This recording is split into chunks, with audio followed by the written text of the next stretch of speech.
देखो क्या हुआ, जब डिसइंटीग्रेशन हुआ, रेडियो एक्टिविटी जो हमने पढ़ी, न्यूटन्स लॉ ऑफ डिसइंटीग्रेशन जो हमने पढ़ा, उसके हिसाब से क्या हुआ, ध्यान से सुनना राउत, ये जो एटम था ये डिके होना शुरू हो गया, एटम डिके होना शुरू हो गया, उसमें से एटॉमिक न्यूक्लियर पार्टिकल्स निकलने शुरू हो गए, बाहर जाने चले गए, जिसको हम रेडिएशंस बोलते हैं। इधर हम उसको रेडिएशन, वो वक्त जब हाफ ऑफ द एटम या न्यूक्लियाई बोल लो रिमेन्स अनडिकेड, आई सेड समझ रहे हैं मेरी बात, जब हाफ बचा रह जाए तो वो जो टाइम है उसको कहते हैं हाफ लाइफ। हाफ बची है ना जिंदगी, हाफ न्यूक्लियस बचा है, हाफ एटम बचा है, हाफ लाइफ। राइट डाउन, लिखने half life of a radioactive substance, half life of a radioactive substance is defined as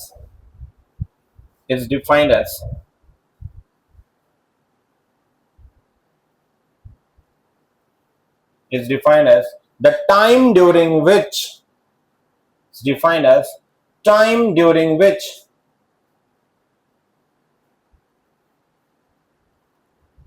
half the number of atom present in a radioactive sample, half the number of atom present in a radioactive sample, time को underline कर लो और half को underline कर लो, present in a radioactive sample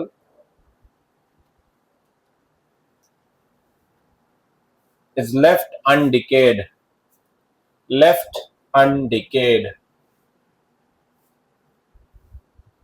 okay, left undecayed, left को underline कर दो, बचा हुआ है अनडिकेड। चल अब अगर सॉल्व करूं अपना था, जो हमको रेडियो एक्टिव डिके लॉ मिला था, yes, according to it n upon n not is equal to, बोलो जोर से बोलो, e to the power minus lambda. मैं हाफ लाइफ की बात कर रहा हूं, मतलब मैं टाइम की बात कर रहा हूं। क्या यहां कहीं टाइम है? जी हाँ, ये उसी को टी हाफ समझना है और उसी की वैल्यू हमको निकालनी है। जिन बच्चों को ये नहीं पता कि ई के पावर से टाइम कैसे निकाला जाता है या ई के पावर की वैल्यू कैसे सॉल्व की जाती है, तो आज वो जो डेरिवेशन में देखेंगे यही वो न्यूमेरिकल में अप्लाई करना, ठीक है? ओके, देखो एन नॉट को उधर भेज दो, भेज सकते हो कि नहीं भेज सकते? बोलो क्या आएगा फिर? अब आपने डेफिनेशन देखो क्या लिखी है, जल्दी से देखो, is the time for which remains undecayed, कितना?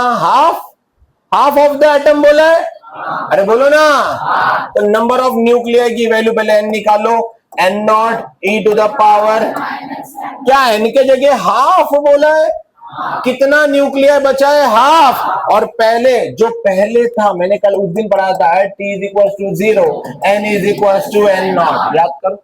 मतलब शुरुआत में कितना था और अब उसका आधा है, मतलब अब एन इज इक्वल टू कितना है? एन नॉट का, अरे हाँ, तो एन के जगह पे मैं क्या लिखूंगा?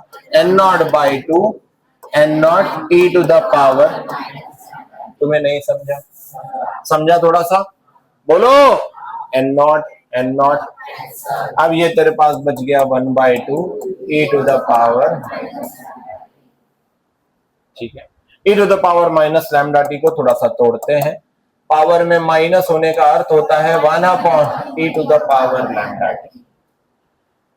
ये पावर में माइनस है, पावर में माइनस होने का मतलब है 1 आ जाएगा। अब ये 1/2 है और ये है 1 e to the power lambda t, मतलब इसका इनवर्स और इसका इनवर्स कर सकते हैं हम लोग, e to the power lambda t is equals to 2. e to the power lambda t is equals to समझा, थोड़ा सा कंफर्म समझा? e to the power lambda t is equals to, बोलो, अब आगे बोलो, टेकिंग लॉग ऑन बोथ। मैं एक काम करता हूं, मैं e to the power lambda 2 इधर लिख देता हूं, चलो वहीं रहने दो, टेकिंग लॉग ऑन बोथ, बोलो। So log of 2 is equals to log of e to the power lambda T, नीचे अब पावर से सामने आएगा क्या? लॉग ऑफ 2 यहीं रखो, लैम्डा टी सामने, भाई लॉग के पावर में सामने आएगा, क्या बन जाएगा? लॉग ऑफ, बोलो, लॉग ऑफ ई, मल्टीप्लीकेशन से डिवीजन ले लेंगे। So log of 2 upon log of E is equals to lambda T. Sachin मेरे ग्रुप में से निकालो उनको और भेजना नहीं बैच में। log of 2 upon log of e is equals to lambda t. Now log of 2 की वैल्यू, log of 2 की वैल्यू 0.3010, log of 2 याद कर ले 0.3010, हाँ या एसी में काम आएगा ही काम आएगा, अल्टरनेटिंग करंट में, सर्किट में।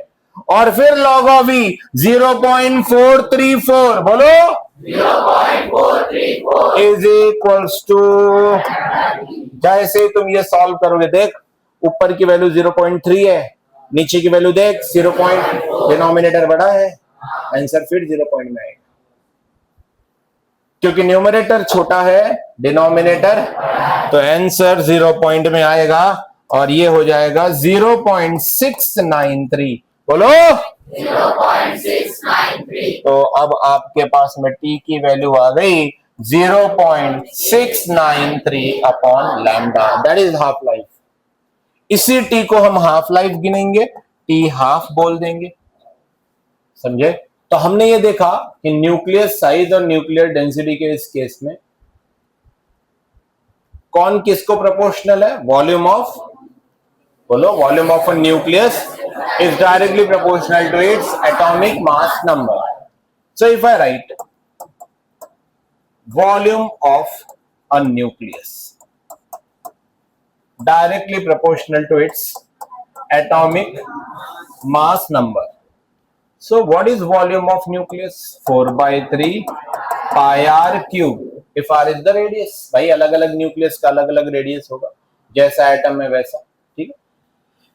Is proportional to atomic mass number, किसको बोलेंगे? जोर से बोलो, थोड़ा सा बोलो, ठीक है? 4/3 पाई, ये तो नंबर है, क्या है?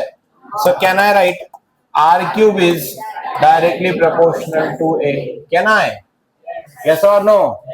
सो r cube is equals to, जब मैं प्रोपोर्शनलिटी हटा के इक्वल लगाऊंगा, क्या कोई कांस्टेंट आएगा? तो न्यूक्लियस के रेडियस का जो मिनिमम वैल्यू है वो कांस्टेंट होना चाहिए, जिसको क्या लिया जाता है? r। क्या लिया जाता है? साथ में कौन है? a, तो r0 इंटू a, ठीक है? एक बार फिर से यहां तक बता दो, इट्स 1.2 इंटू 10⁻⁻15 मीटर r0 की वैल्यू है। चलिए बोलिए, वॉल्यूम ऑफ अ न्यूक्लियस बताइए मुझे। 4/3 pi is directly proportional to A, कौन है? एटॉमिक, बहुत बढ़िया, नंबर हटा दीजिए। r cube is proportional to, बहुत ही अच्छा, r cube is equals to r0 into where r0 is constant and r0 की वैल्यू 1.2 मीटर फेम्टो होता है, deci centi milli micro nano pico femto, ये फेम्टो है। 10⁻⁻15 femtometre, nanometre, pico and then femto, so this is femto. फेनटो नहीं, mm, femto. सो ये R0 मतलब nucleus के लिए कांस्टेंट वैल्यू है। देखो माइनस का मतलब कितना छोटा हो गया, 10⁻⁻ क्या है? माइनस, वो भी कितना? 15, बहुत छोटी वैल्यू है। जल्दी फटाफट लिख डालो, ये तो ऊपर छाप लेना। Taking cube root on both side कर सकते हो आप। टेकिंग क्यूब रूट करेंगे तो क्या आएगा?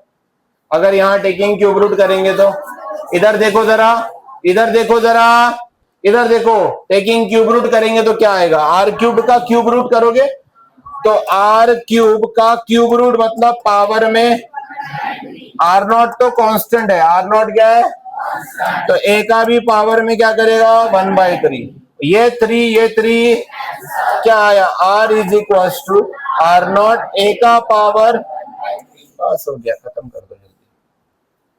Okay, so what is activity, the rate of disintegration, atom nuclei क्या डिके हो रहे थे, डिसइंटीग्रेट हो रहे थे, वो जिस रेट पे डिसइंटीग्रेट होते हैं उसको बोली जाती है एक्टिविटी। क्या बोली जाती है, द रेट ऑफ, मेरे साथ बोलेंगे, the rate of disintegration of a radioactive substance is called as, क्या समझ गए, समझे, the rate of disintegration of a radioactive is called as, तो हमारा जो लॉ था क्या वो ये था, minus dN/dt is equal to lambda N, हाथ ऊपर कर जिसको जिसको पता है ये लॉ, क्या ये पढ़ाया था मैंने, पढ़ाया था इस क्लास में, minus dN/dt is equal to, इसी को एक्टिविटी बोलते हैं, the rate of disintegration of nucleus, समझा नहीं समझा, the rate of disintegration of any radio active substance है ना, इज कॉल्ड एज, तो ये जो माइनस डिसइंटीग्रेशन हो रहा है माइनस हो रहा है, d/dt रेट मतलब टाइम है ना, इसी को क्या बोलते हैं, एक्टिविटी, क्या बोलते हैं, therefore A is equals to, अभी देखना ट्विस्ट ध्यान से, at t is equals to 0, वही चीज है वापस, t is equals to n, कितना था याद करो, n0 कितना था, तो a को किससे रिप्रेजेंट करेंगे, ये तीनों मुझे एक बार फिर से बता दो, ये तीनों मुझे एक बार फिर से बता दो, at t is equals to 0, n is equals to, तो a को किससे रिप्रेजेंट करेंगे, ये हमारा इक्वेशन नंबर 1 है। अब नया इक्वेशन आ रहा है, ए के जगह पे क्या लिखूंगा, लैम्डा के जगह लैम्डा, एन के जगह पे, तो नया इक्वेशन आ रहा है, ए नॉट इज इक्वल टू, भाई ये था सफेद वाला इक्वेशन नंबर 1 और ये है सफेद वाला इक्वेशन नंबर 2, क्या तुझे 1 और 2 दिखाई दे रहा है, फिर डिवाइड करेंगे, चिंता मत कर, अभी 1 को 2 से डिवाइड कर, A upon is equal to lambda N upon, cancel हुआ क्या बचा भाई, A upon is equal to, समझदार हो तो बताओ क्या, N upon N not E to the power minus lambda t, अरे भाई एन अपॉन एन नॉट है ना अपने पास, भूल क्यों जाएंगे हम, एन अपॉन एन नॉट क्या है हमारे पास, सो यहां लिखेंगे but N upon N not is equal to E to the power, तो एन अपॉन एन नॉट की जगह ये रख ले, तो ये तेरे पास आ गया, A upon A naught is equal to E to the power, भेज इसको उधर, A is equal to A naught, क्या हमने पढ़ा था, N is equal to N naught, same है, कोरिलेट कर सकेगा, डायरेक्ट फॉर्मूले दिए हैं किताबों में, मैंने डिराइव करके दे दिया, ठीक है, इनफ है, इतना कर पाओगे पक्का, पूरा लिख डालो, पहले एक्टिविटी का डेफिनेशन लिखो, the rate of disintegration in a radioactive substance, the rate of disintegration in a radioactive substance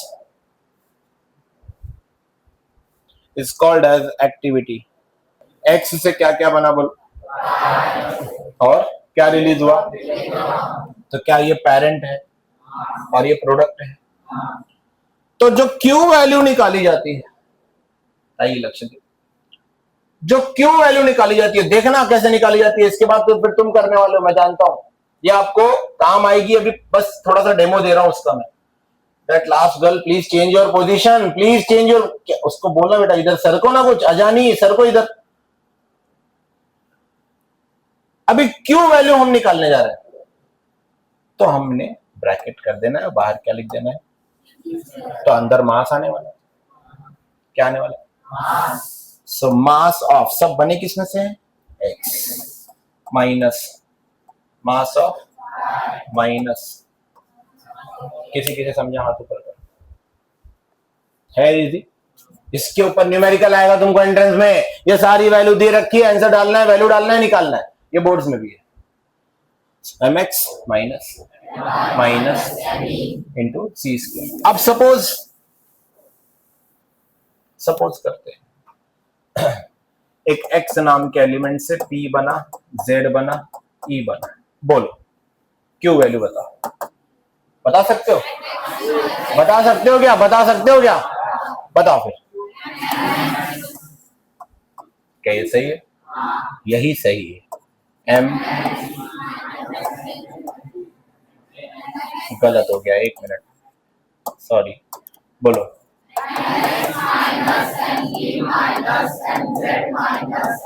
हाथ ऊपर कर जिसको जिसको समझ में आए। अब हम लोग एक ही लेक्चर में अल्फा बीटा गामा खत्म कर लेंगे।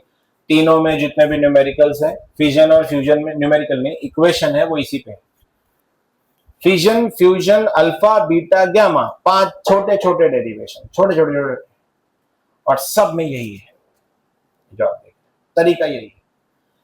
पेरेंट सबसे पहले माइनस बाकी, समझ गए या नहीं समझा, mass of parent minus mass of product, mass of parent minus into C square, ठीक है, ओके।